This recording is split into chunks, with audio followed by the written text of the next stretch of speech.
gentlemen.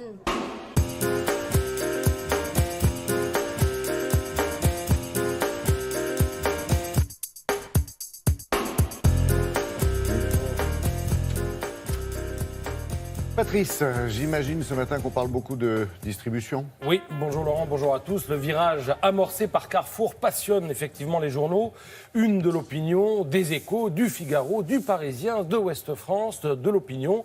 On pourrait penser que c'est dû à la personnalité très médiatique de son patron, mais ça va peut-être bien au-delà.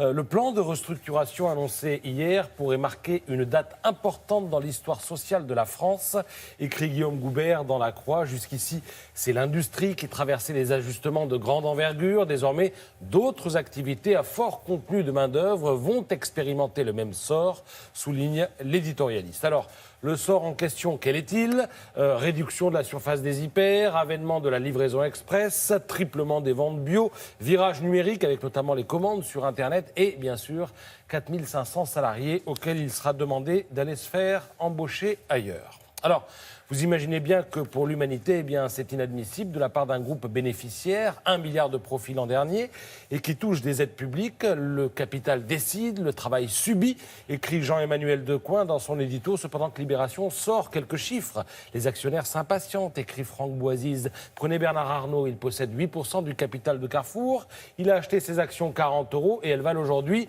20 €, perte potentielle 1 milliard 200 millions. C'est beaucoup trop pour un homme qui est plutôt habitué à de coquets bénéfices. Bon, alors, que l'argent fasse la loi et que le capital veuille retrouver ses petits, ça n'est pas nouveau. La nouveauté, la vraie dans cette affaire, c'est la relation au client. Alexandre Bompard, le PDG de Carrefour, lui fait tout un tas de promesses ce matin dans l'entretien qu'il accorde aux Parisiens. Et bon, comme d'habitude, qui vivra verra, mais les intentions sont plus qu'intéressantes. Bompard a raison quand il dit que les consommateurs n'ont jamais été autant informés, qu'ils n'ont jamais eu autant le choix et que pourtant ils ne savent plus ce qu'ils consomment. Je ferme les guillemets. Sous-entendu, ils ne se rendent même plus compte qu'ils sont gavés de malbouffe. D'où le combat en faveur des semences paysannes, d'où la disparition des œufs pondus par des poules élevées en cage.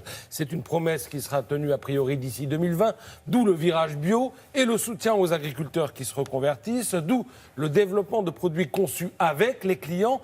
D'où la chasse aux additifs, au sel, au sucre et aux exhausteurs de goût qui nous empoisonnent. Objectivement, si ces promesses sont tenues, on se dira que la révolution Carrefour, ça valait le coup. Alors, je ne sais pas si c'est un hasard, mais toutes ces annonces coïncident avec la sortie en salle de Sugarland, documentaire qui alerte sur les dangers du sucre caché. Le sucre, c'est une drogue et nous sommes tous des junkies.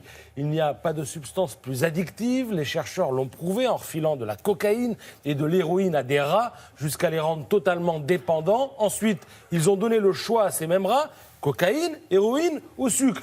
Qu'est-ce qu'ont fait les rats ? Ils ont laissé tomber les drogues et ils sont allés vers le sucre, qui est donc une drogue encore pire.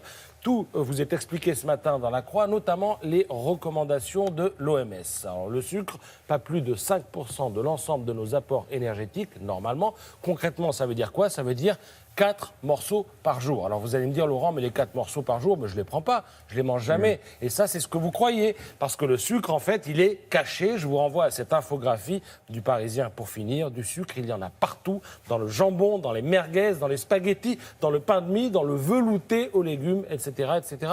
Du sucre, il y en a plein les produits salés, en fait. Oui, ça me fait penser à ce sketch de Fernand Reynaud, « Dis tonton, pourquoi tu tousses ?» Mais c'était de la farine à l'époque. C'était Vorin qui m'y faisait penser. Merci Patrice.